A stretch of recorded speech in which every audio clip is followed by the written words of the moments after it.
자, 신주인수권부 사채 문제입니다. X1년 7월 1일 날 발행했고 만기가 X4년 6월 30일입니다. 그래서 만기 3년이죠. 액면금액 100만원, 표시이자율 5%입니다. 그러니까 연 표시이자가 100만원에 5%에서 5만원이죠. 그래서 매년 6월 말에 연 1회 지급되고, 자, 신주인수권 행사 비율이 액면금액의 100%, 그러니까 액면금액 100만원의 신주인수권 행사하면은 100만원을 납입해가지고 신주인수권을 행사하게 된다는 거죠. 그래서 전환사채와 신주인수권부 사채의 가장 큰 차이점은, 전환사채는 전환사채 자체가 일종의 납입금액 역할을 하는 거고, 신주인수권부 사채의 경우에는 신주인수권을 행사할 경우에 사채 액면은 그대로 가고 별도의 현금 납입이 있어야 된다는 거죠. 그래서 별도의 현금 납입 금액, 행사 금액이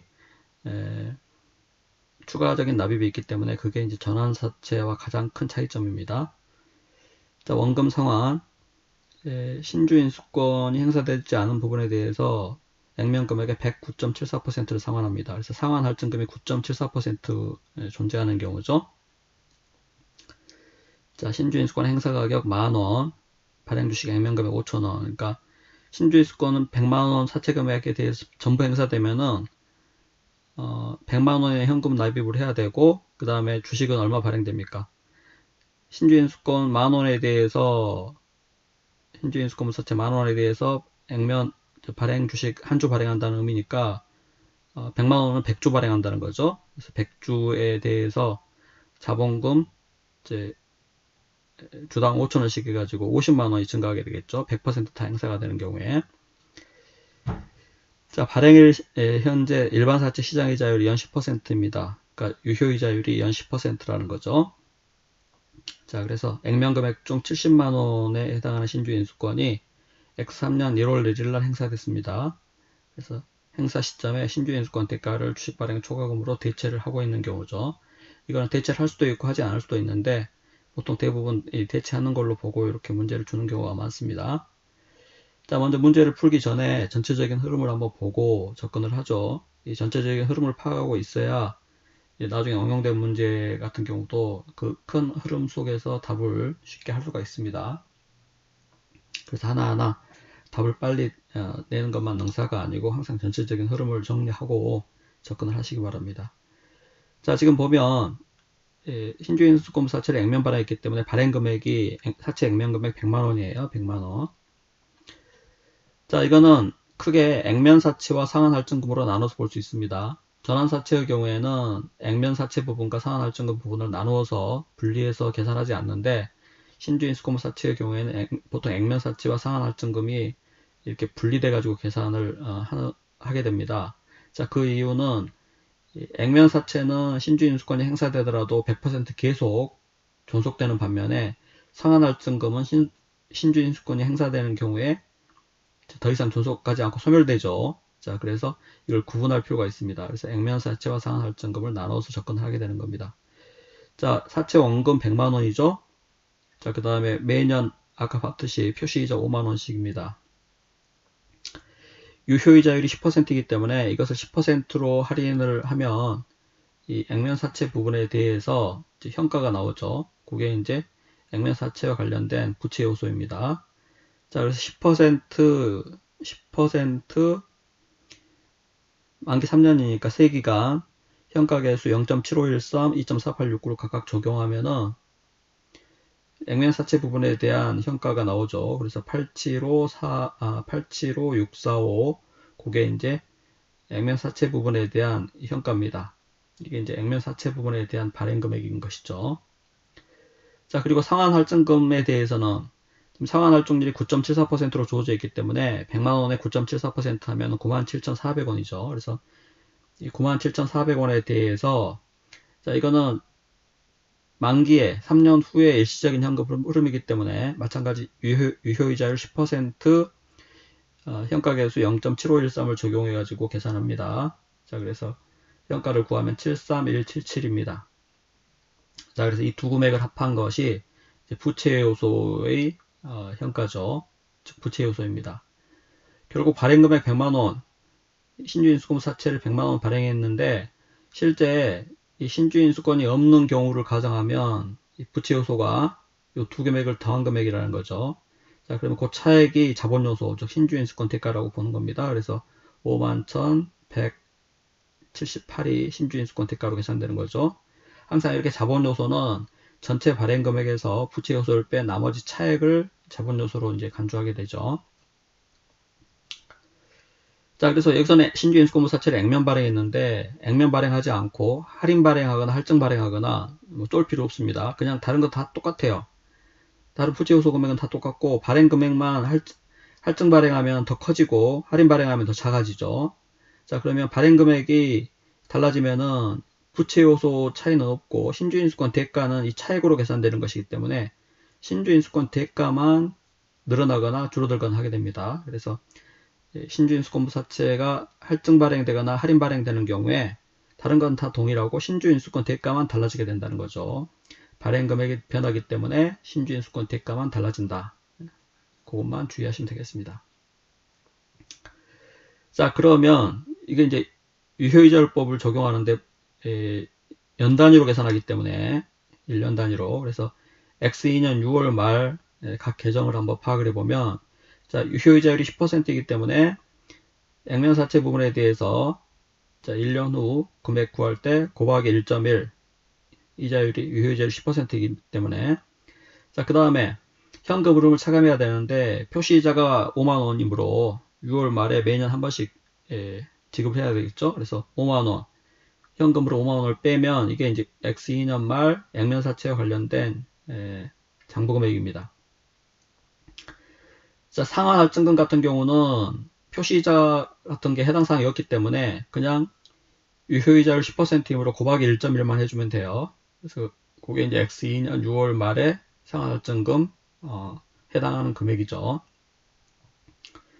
자, 자본 요소 부분에 대해서는 자본 요소는 재측정하지 않기 때문에 최초 측정한 금액 그대로 가는 거죠. 우리 자본은 자산에서 부채를 차감한 잔여지분 개념이므로 자산이나 부채의 측정을 통해서만 결정이 됩니다. 자, 따라서 일반적으로 자본 자체는 재측정을 하지 않는다는 거죠. 최초 측정을 할 때 최초 측정액 자체가 계속 가는 거지 이 자본 자체를 재측정하지는 않는다 하는 겁니다. 자, 그 다음에 X3년 1월 1일 날 신주인수권 액면금액 70만원에 대해 행사됐기 때문에 70%가 행사된 거죠. 자, 그래서 그 행사되기 직전 X2년 12월 말 금액을 한번 구해봅시다. 자, 지금 1년이 안 되는 기간은 월할 계산하기 때문에 월할 계산은 우리 일반적으로 금융자산, 금융부채 계산과 동일한 방식으로 계산하시면 되겠습니다. 자, 1년 유효이자가 10%이므로 6개월 유효이자는 5%죠. 그래서 최초 금액, 여기 금액에다가 1.05 곱하고 1년 표시이자가 5만원이니까 6개월 표시이자는 절반 25,000원이겠죠. 그래서 25,000원을 빼면은 X2년 말 금액이 나옵니다. 자, 상환할증금 같은 경우는 이 표시이자 이런 부분이 해당 사항 없기 때문에 그냥 자, 1년 유효이자 10%면 6개월이면 5%죠. 그래서 최초 금액 곱하기 1.05 하는 겁니다. 그러면 이게 X2년 말 상환할증금 관련 금액이 나오는 거고, 마찬가지 자본 요소는 재측정하지 않기 때문에 그대로 갑니다. 자, 이게 X3년 초에 어떻게 바뀌는지 봅시다. 자, 액면사채 부분은 신주인수권이 행사되더라도 전환사채와 달리 이 액면사채 부분은 계속 존속되는 부분이기 때문에 100% 그대로 갑니다. 신주인수권이 행사되더라도. 자, 그러나 상환할증금은 신주인수권이 행사되는 부분에 대해서는 지급될 필요가 없죠.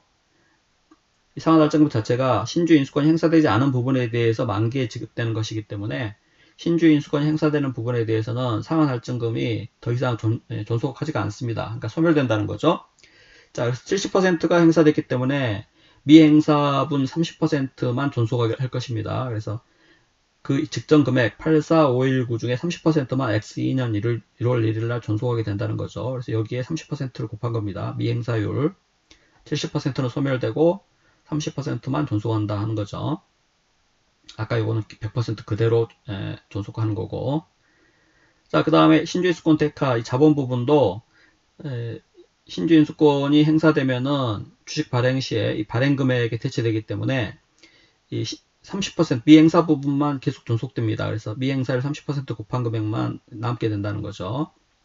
자, 그래서 X3년 1월 1일 금액이 이렇게 되는 거고, 자, 그 다음에 X2년 6월 말로부터 1년 후 금액, X3년 6월 말 금액은, 자, 계산하실 때 주의하실 점이 X3년 1월 1일 금액 기준으로 계산하시면 절대 안 됩니다. 이게 지금 항상 유효이자율법은 기초금액에 대해서 유효이자를 적용해서 계산하는 방식이기 때문에 월할 계산은 기초금액 기준으로 하고, 자, 그 다음에 연말 금액도 기초금액 기준으로 계산하는 거죠. 그래서 X3년 6월 말은 1년 단위로 보면 연말이라고 볼 수 있습니다. 그래서 X1년 7월 1일, 1년 후가 X2년 6월 말이고, 또 1년 후가 X3년 6월 말이기 때문에 1년 단위로 볼 때 연말 금액은 항상 기초금액 기준으로 계산한다는 거죠. 자, 그래서 1년 유효이자율이 10%이기 때문에 X3년 6월 말 금액은 기초금액 913210 곱하기 1.1, 자, 빼기 표시이자 5만원 해야 된다는 거죠. 액면사채는 신주인수권이 행사되더라도 100% 존속되기 때문에 표시이자가 변하지 않습니다. 그래서 액면사채는 신주인수권이 행사되기 전이나 후나 그대로 항상 100% 존속되기 때문에 그대로 간다는 거죠. 그래서 곱하기 1.1 빼기 5만 해줘야 됩니다. 이제 그 금액이 요 금액이고, 자, 상환할증도 마찬가지예요. 기초금액이 요거이기 때문에 요거에 대해서 계산해 줘야 되죠. 자, 1년 후 금액은 유효이자율 10%이기 때문에 곱하기 1.1 해야 되는데, 주의하실 점이 중간에 신주 70%가 행사됐기 때문에 남는 금액은 미행사분 30%만 남게 되죠. 그래서 기초금액 곱하기 1.1 하되 미행사된 부분 30%만 또 곱해야 된다는 거죠. 그래서 곱하기 1.1한 금액의 30%만 X3년 말에 X3년 6월 30일 금액에 남게 된다는 겁니다. 자, 그 다음에 신주인수권 대가는 아까 30% 남은 금액이 그대로 가는 거고, 자, 이런 식의 이제 흐름이 되는데, 실제 회계 처리 한번 보겠습니다. 여기 해설에 보겠습니다. 해설에. 자, 발행 시점 X1년 7월 1일 회계 처리가 어떻게 되는지. 일단 신주인수권이 신주인수권 사채가 발행돼 가지고 액면 발행했기 때문에 100만 원의 현금 유입이 있을 겁니다. 차변에 현금 100만 원. 자, 그 다음에 크게 부채 요소와 자본 요소 나올 수 있는데, 보통 부채 요소는 신주인수권부 사채로 이렇게 회계 처리를 하게 되죠. 그래서 순액으로 회계 처리했습니다. 그래서 부채 부분은 액면 사채하고 상환할증금, 미래 지급 의무가 있는 부분이 부채죠. 그래서 이 두 개 금액이 신주인수권 사채 순액으로 기록되고, 신주인수권 대가 51178은 이건 자본 요소죠. 이렇게 이제 간단하게 회계 처리를 하게 될 수 있는데, 근데 이제 총액으로 회계 처리를 하게 되면은 이 신주인수권부 사채 순액으로 회계 처리했던 이 부분을 자 바꿔야죠. 그래서 일단 신주인수권부 사채의 액면이 100만 원이니까 100만 원 이렇게 쓰고, 그 다음에 상환할증금이 아까 97,400원 있었죠. 그래서 97,400원 기록하고, 그 다음에 그러니까 이게 신주인수권부 사채의 총액입니다. 총액. 자, 그래서 순액과의 차이, 그거를 대변의 신주인수권 조정이라는 계정에 회계 처리를 하게 된다는 거죠. 총액 109만 7,400원과 순액 이 금액과의 차액을 신주인수권 조정이라는 계정으로 기록해가지고 회계 처리를 하게 됩니다. 결국 총액으로 나타나는 경우 회계 처리는 이 부분이 부채 요소고 신주인수권 대가가 자본 요소 합해서 현금 100만 원이 유입된 거죠.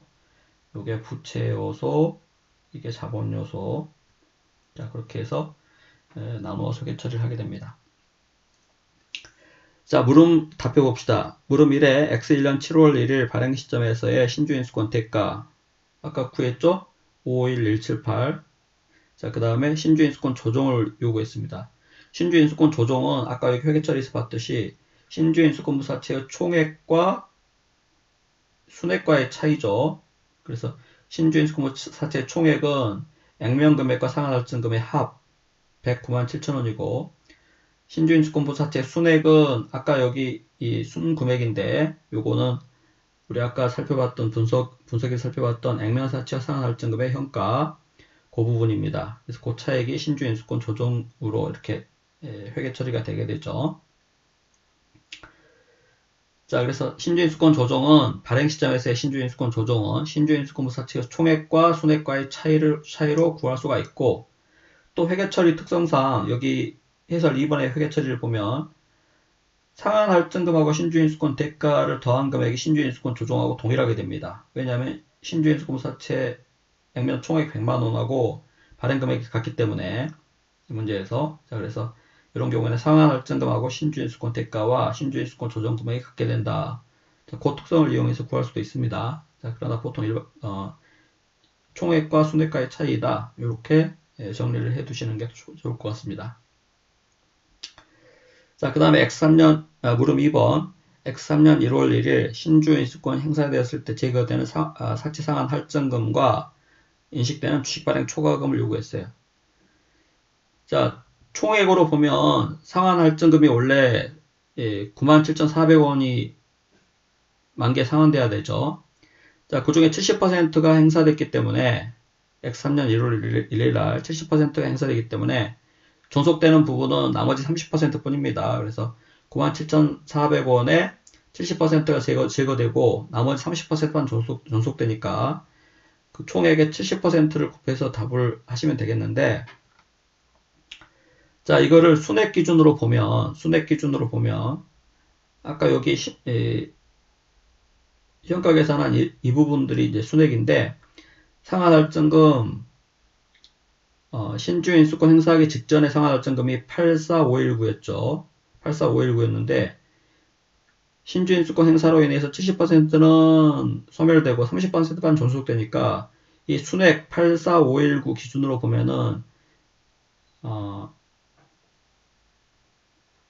제거되는 부분이 요 금액의 70%죠. 그래서 84519의 70% 해서 순액으로 따지면 제거되는 금액이 59163으로 볼 수 있습니다. 자, 그래서 이렇게 되고, 그 다음에 인식되는 주식발행 초과금. 자, 주식발행 초과금은 항상 주식 발행금액에서 액면금액, 자본금을 뺀 금액이 초과금입니다. 자, 근데 이 신주인수권부 사채의 경우에는 신주인수권이 행사되는 경우에 주식 발행금액이 항상 세 가지로 구성됩니다. 행사금액, 즉 현금 납입액과 상한 할증금, 자, 그리고 신주인수권 대가, 이 세 가지로 구성된다는 거죠. 전환사채의 경우에는 전환사채 장부금액과 전환권 대가만 더해가지고 이 주식 발행금액이 되죠. 어떤 현금 납입이었기 때문에 전환사채 자체가 소멸되고 이제 주식이 발행되는 거잖아요. 그래서 전환사채 장부금액에 전환권 대가를 더한 금액이 주식 발행금액이 되지만 신주인수권부 사채의 경우에는 별도 현금 납입이 있기 때문에 항상 행사금액과, 자, 그 다음에 행사되는 부분에 대해서 상환할증금이 소멸되죠. 그래서 상환할증금 소멸되는 부분과, 자, 그 다음에 신주인수권부 대가, 이것도 신주인수권 행사되면은 주식 발행금액으로 대체되는 거죠. 그래서 이 세 가지 금액을 더해서 주식 발행금액으로 계산합니다. 자, 일단 계산하실 때 100% 행사되었다고 가정하고 발행금액을 먼저 구합니다. 자, 사채 액면이 100만원이고 행사 비율이 100%이기 때문에 100% 행사했다면은 현금 납입액이 100만원이 들어와야 돼요. 행사금액 100만원입니다. 자, 그 다음 100% 행사됐다면은 아까 X2년 말 신주인수권 행사 직전에 상환할증금 금액 84519 요게 전부 소멸되죠. 그래서 행사 직전에 상환할증금 금액 순액 84519 그 다음에 신주인수권 대가 요 금액 다 더해서 주식 발행 금액이 되는 겁니다. 자, 그래서 요거 떠올리시면서 그냥 계산하시면 돼요. 액면사채는 신주인수권이 행사되더라도 존속되기 때문에 액면사채 대신에 무엇이 현금 납입이 된다는 거죠. 그래서 현금 납입액 100만원, 그 다음에 행사금액 100만원, 상환할증금 84,519원, 신주인수권 대가 51178 더해서 주식 발행금액이 된다는 것이죠. 자, 근데 100% 다 행사가 되면은 주식이 지금 신주인수권 행사가액 만원에 대해서 액면금액 100만원, 100% 행사되면 100주 발행해야죠. 100주에 대해서 5,000원씩이니까 주식의 발행금액, 자본금, 액면금액이 100주 곱하기 5,000원이 된다는 거죠. 그래서 그 차액이 이제 신주인 수권이 100% 행사되었을 경우에 주식 발행 초과금입니다. 자, 그런데 70%만 행사됐기 때문에 70%만 곱해야죠. 행사율을 나중에 한꺼번에 곱하는 게 편합니다. 70%를 다 곱해가지고 구할 수도 있지만 그렇게 해서 하면 더 오히려 복잡하고 100% 행사되었다고 가정하고 금액을 구한 후에 나중에 행사율을 한꺼번에 곱하는 게 훨씬 편하죠. 자, 그렇게 해가지고 주식 발행 초과금을 구할 수가 있습니다. 자, 그리고 물음 3에서는 X3년 상반기 이자 비용을 요구했어요. X3년 상반기 1월 1일부터 6월 30일까지. 자, 상반기 이자 비용 구할 때, 자, 지금 항상 이 월할 계산이기 때문에 X3년 상반기 금액 구한다고 해서 이 기초금액 요거 가지고 계산한다고 생각하시면 큰일 납니다. 지금 1년 단위로 월할 계산하기 때문에 두 번째 기간의 기초금액은 X3년 초금액이 아니라 X2년 6월 30일 금액이 기초금액이 된다는 거죠. 그래서 기초금액 가지고 항상 계산해 줘야 돼요. 그래서 이 액면사채 이자 비용은 기초금액 913210 곱하기 유효이자율 10%죠. 그게 이제 1년 이자 비용이고 지금 X3년 6개월간 이자 비용은 이 전체 1년 중에 6개월이기 때문에 12분의 6을 곱해야죠. 그래서 액면사채 상반기 이자 비용이 이렇게 되고 그다음에 상한 할증금에 대해서는 어떻게 됩니까? 기초금액이 이 금액이 아니에요. 80495입니다. 8045 X2년 6월 30일 금액 8045의 10% 유효이자율 자 거기에 대해서 6개월이니까 곱하기 12분의 6 하면 이게 상한 할증금의 6개월 이자 비용이 되는 거죠. 자, 그런데 주의하실 점이 상한할증금은 신주인 수권이 행사된 부분에 대해서는 소멸되므로 나머지 존속되는 부분 30%만 가지고 계산해 줘야 됩니다. 30%를 곱하는 거죠. 자, 그래서 상한할증금 이자 비용은 존속되는 부분 요 비율을 꼭 곱해줘야 된다는 거 주의하셔야 되겠습니다. 자, 그렇게 해서 구할 수가 있고 자, 그 다음에 이자 비용은 계산하는 방법이 표시이자에 뭐 사채 할인 발행차금 상가액, 뭐 신주인 수권 조정 상가액 이런 것들을 이제 더해서 구할 수가 있는데 1년 표시이자가 5만원이니까 6개월 표시이자는 25,000원이죠. 그래서 25,000원에 신주인 수권 조정 상가액을 더해서 구할 수가 있는데 그 상가액은 여기 이 금액에서 여기 이 금액을 뺀 금액입니다. 이걸 다 구해서 계산했을 때는 이걸 일일이 다 구하지 않고 구할 때는 이게 계산하기 힘들지만 이걸 이제 계산해 놓고 구할 때는 이 두 금액에서 이 두 금액을 뺀 금액이 X3년 상반기에 신주인 수권 조정 상가액이 된다는 거죠. 자, 그래서 요 두 금액의 차액을 표시이자에 더하면은 아까 이 금액 동일하게 나옵니다. 참고하시기 바랍니다.